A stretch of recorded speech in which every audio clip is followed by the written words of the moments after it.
Hey, welcome back to another episode of Heroes and Videos. We're going to be looking at some old comics today. It's a Spider-Man extravaganza, Spider-Palooza. I don't know what you want to call it, but purchased the oldest Amazing Spider-Man I now have in my collection. It's kind of a tie, actually. I got two books that came out the same month. There are hints all over the background here. As always, please hit like. Would love for you to like the channel. If you want to wait to the end to hit like, that would be fine. I'm not going to do my version of the old 60s Spider-Man song. You know, Spider-Man does whatever a spider can. But in this case, I did whatever I could to get a hold of some really old Spider-Man comics. Seriously, the comic shop has this great special, you know, every week. And they put out new old books, and you got to get in line sometimes early, sometimes not so early. In this case, I actually got there before the sun came up. Yes. And so, but did manage to pick up a couple of books that I don't have, and I love Amazing Spider-Man. Got a fantastic collection that we'll be looking at over time on the channel. Let's get right into it. In addition to Spider-Man, just stick around again to the end because that's where the goodness is. I've got some X-Men, maybe a little old Wild West action too here on the channel. Hit notifications. Would love to have you subscribe, all that wonderful YouTube stuff.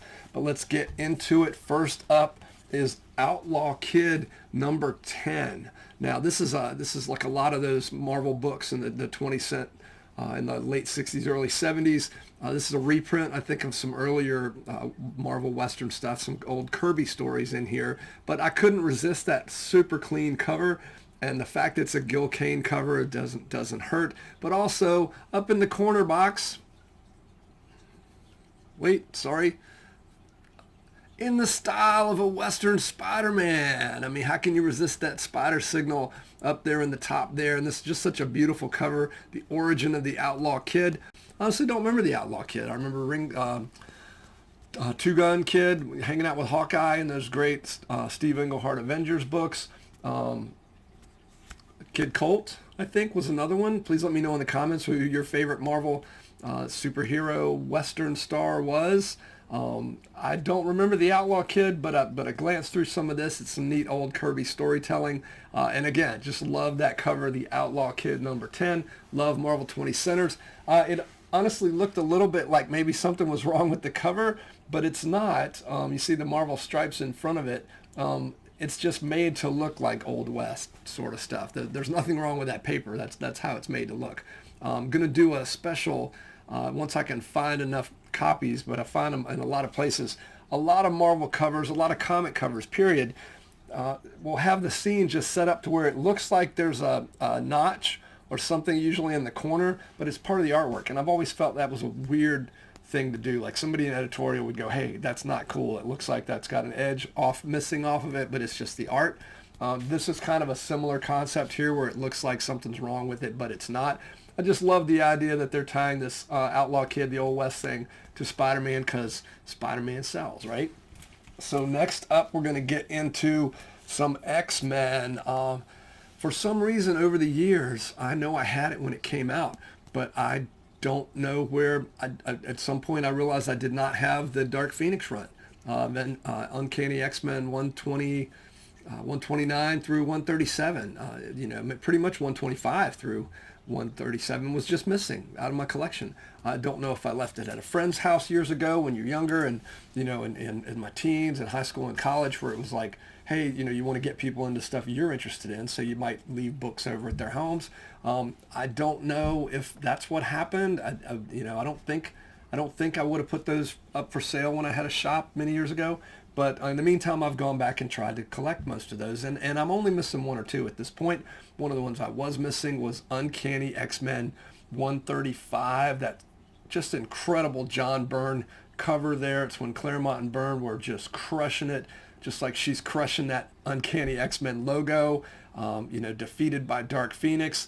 This is the broccoli issue, I believe, the issue where the broccoli people, or the asparagus people, where she destroys their planet, which, although it doesn't have consequences for her necessarily in this issue, Jim Shooter, an editorial at Marvel, had major consequences for Jean as a result of this in just a couple of issues here. So Uncanny X-Men 135, great book, great looking book, inside and out. This is when the X-Men were just really hitting their stride. Another good looking X-Men cover, X-Men 213. This just filled a little hole for me. I did not have 213, had up to 212, had 214 up. This really fills in, might even be 100 plus issue run. But yeah, so I had to pick it up. It wasn't that expensive. This has come down over time, but it's just a really great Alan Davis cover with Sabretooth and Wolverine on it, going at it. And I think that's Betsy Braddock's Psylocke before she became a ninja. Up in the upper corner there in the corner box, Marvel's 25th anniversary, which seems so quaint and cute now. that 25-year anniversary seemed like such a big deal back at the time. My guess is this book is way more than 25 years old at this point, so you can do the math. But trust me, kids, as you get older, 25 years won't seem quite as long as it may have when you were 25 once upon a time. Next up, now we're getting into the Spider-Man, right? So I had this, but I saw it. It was a beautiful copy. Amazing Spider-Man 43, Legacy 484, I believe. A classic cover, John Romita Jr. Become kind of an infamous cover here lately because I think somebody, in an homage, if you want to use the most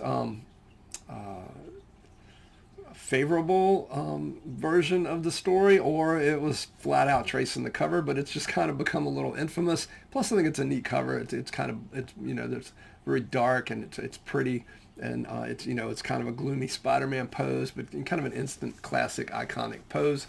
This I guess would have been only maybe 7 issues or so after that infamous black cover, not the one from the Spinal Tap movie, but from with John Romita's run, the one after 9/11.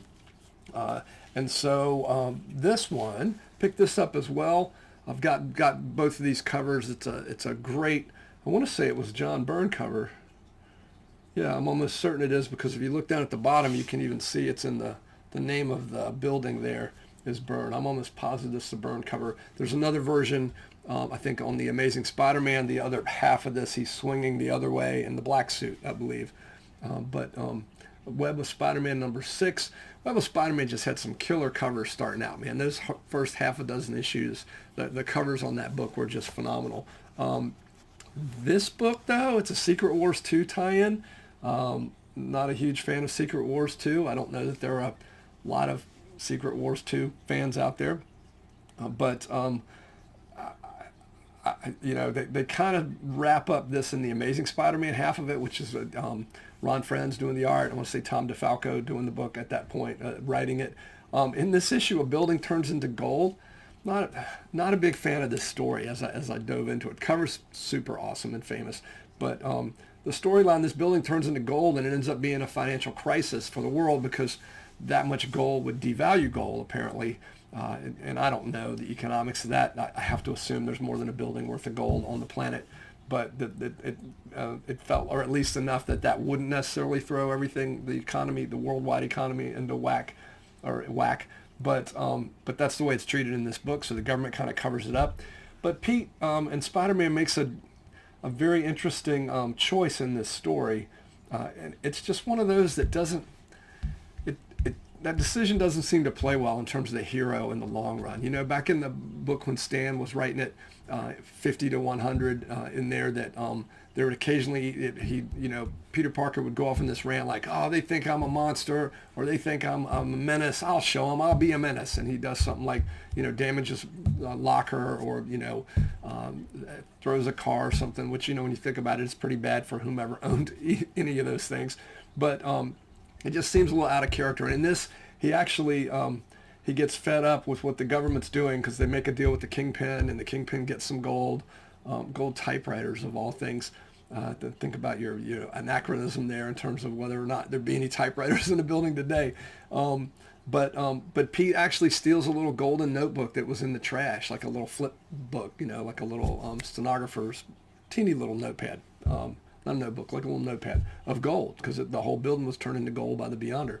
I don't know if I mentioned that part earlier, but Pete makes the decision to, hey, I'm going to get mine. This was trash anyway. So there's some moral and ethical things there in terms of, well, it was just somebody's trash, but it is gold and it's worth something now, and he takes it. He even tells the government agent, he shows him he took it, like, see, I'm getting mine. It just doesn't feel like Spider-Man. It just doesn't feel like Peter Parker, that we know. The Amazing Spider-Man issue makes that feel better, like they clean up some of that stuff. But if this was the only piece of this story you were reading, it wouldn't give you a real favorable opinion of our hero. And I didn't go on and read beyond that here recently. Just, I'm sure I did read it at some point.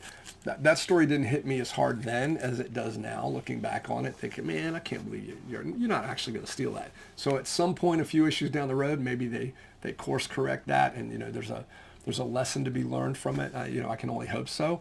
So next up, we're getting close to the end here. Hang in with me. This record over here, Spider-Man Rock Comic. I want to play that at some point because I had it when I was much younger. I have not listened to it since I uncovered it at the folks' house. But what made me pull it out here for the show was this Amazing Spider-Man 789 variant edition. And I don't know that you can see the change with the holograph here, or the hologram cover, but there's an Alex Ross version of this. And then there you go. You can kind of see the Alex Ross one there. And then it's got the one that's literally the copy of the book of the cover that's here behind us. There we go. One or two. But I just thought that was neat, so I picked it up. It was very inexpensive, and I thought, just having uncovered, I've got this book in a non-variant, but I thought, man, that's kind of cool because I just hadn't covered the record, and so now to have that. But let's get into the older books. So 3 Amazing Spider-Mans that I picked up that I did not have in my collection. I've talked about my collection before. I think I've got 49 up, and that's up through, the book, the new volume number 19 that came out this past week. I've got a few before 49, but those are kind of hard to come by. At some point, I'd love to fill in the Ramita issues, but and I'm not a huge Ditko fan, so I haven't really gone in for many of those. I've got a couple of those issues, a few of them, but not a lot. So the tie for the oldest Amazing Spider-Mans that are now in my collection, this is one of those, and I only know it's a tie because I saw an ad for it in the book that's in our number 1 spot here in a moment, and that is Amazing Spider-Man Annual number 1, first appearance of the Sinister Six. I think it's also the first appearance of the most awful coloring on a logo ever. It looks like somebody's kid decided to color that, but it really is blue, red, green, red, blue, green. Hyphen is green, red, green, blue.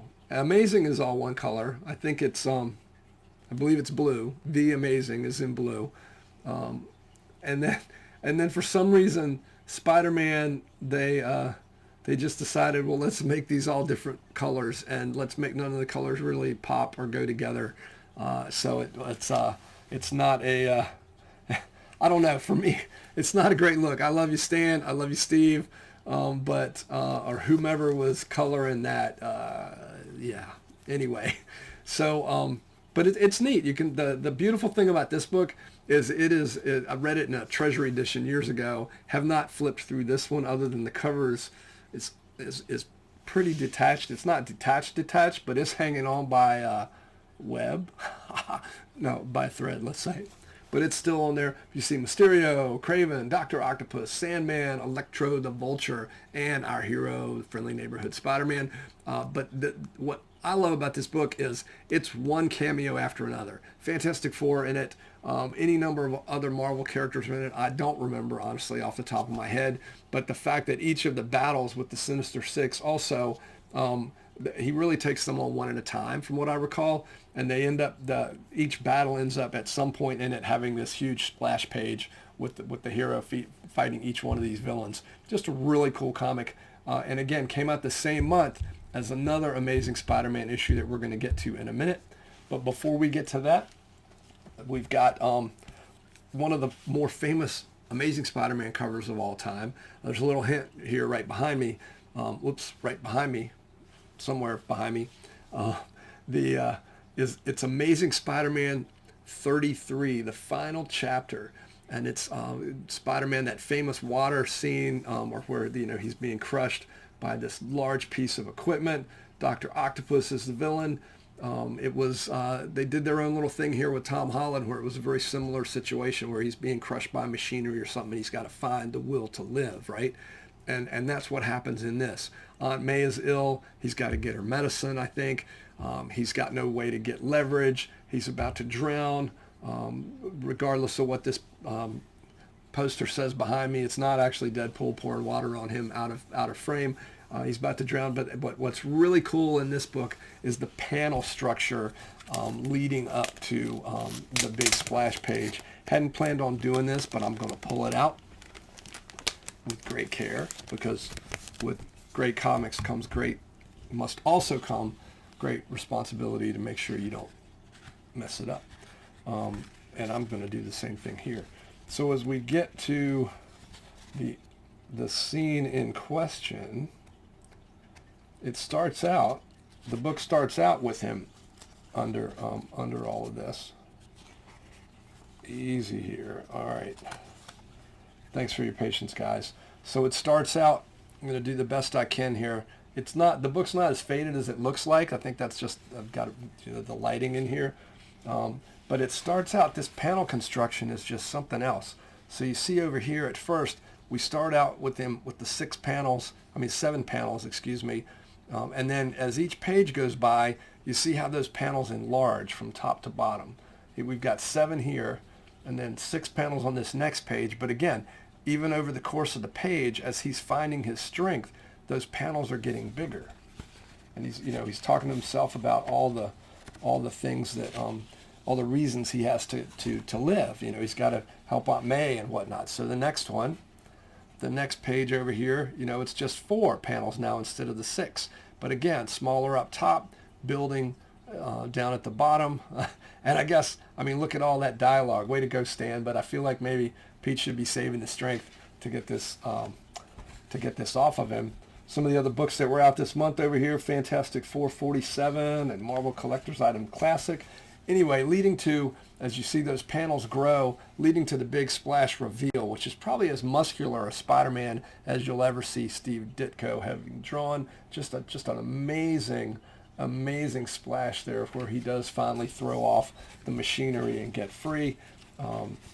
And just so you don't think I was making it up, at some point in here, I'm looking for the ad, but this isn't the book. This isn't the one that came out the same month as Amazing Spider-Man Annual. Sorry. Hey, what can I say? Live TV, right? So the last one on the list here, the oldest Spider-Man I have in my collection, technically a tie with Amazing Spider-Man Annual #1, is Amazing Spider-Man 16. First meeting of Daredevil and Spider-Man. They take on the eerie menace, the overwhelmingly eerie menace of the Ringmaster, right? So I kind of hope, I think Matt and Pete have this. But the other really cool thing, you'll notice Daredevil's in his original costume. According to the little sticker on the when I bought the book, this is the 4th appearance of Daredevil. So my guess is then that means this came out between Daredevil 3 and 4. But it's the ad in the book, or there's an ad in this book for Amazing Spider-Man Annual #1. That's how I knew they came out the same month. It is September cover dated. I'm assuming that's 64. Oh, that's wild. That's my birth month. Though we know, those of us old grizzled fans know that September isn't the month that the book actually came out. I don't remember if it was 2 or 3 or 4 months ahead or behind that. But yeah, I'm just tickled to get this. I've always thought it was really cool. Spidey showed up in Daredevil 16, and Daredevil showed up in Amazing Spider-Man 16. But this is now the oldest Amazing Spider-Man that I own. So I'm just really thrilled with that. It's really awesome. Let me know how you guys feel in the comments when you get a book you've really been looking for. I get it. It's not Amazing Fantasy 15. It's not Amazing Spider-Man #1. But I love these 2 characters, and I'm just super excited that I've got an Amazing Spider-Man 16. Right? Had a guy come into my shop many, many years ago, early 90s, with an Amazing Spider-Man 14. I want to say he wanted $400 for it at the time. And at that time, nobody was ever coming into my shop to buy a $400 comic. I was what do they refer to as small potatoes? So I passed on that. Really wish I hadn't. Obviously wish I still had that in my collection, because it's a little more than that now. This was not. So yeah, just like it. It's a good looking book. It presents very well. So I'm just tickled that I picked up that kind of haul. So yeah. So let me know what you think. What's your oldest Amazing Spider-Man? What's your favorite character? Amazing Spider-Man's mine. So I'm just kind of curious for you folks what you're into and what's going on out there with old books you have picked up. That is it for the show. Thanks for hanging around till the end. I really appreciate that. Thanks for spending time here. Remember, as always, keep reading comics, keep going to see movies in theaters, and be kind to each other.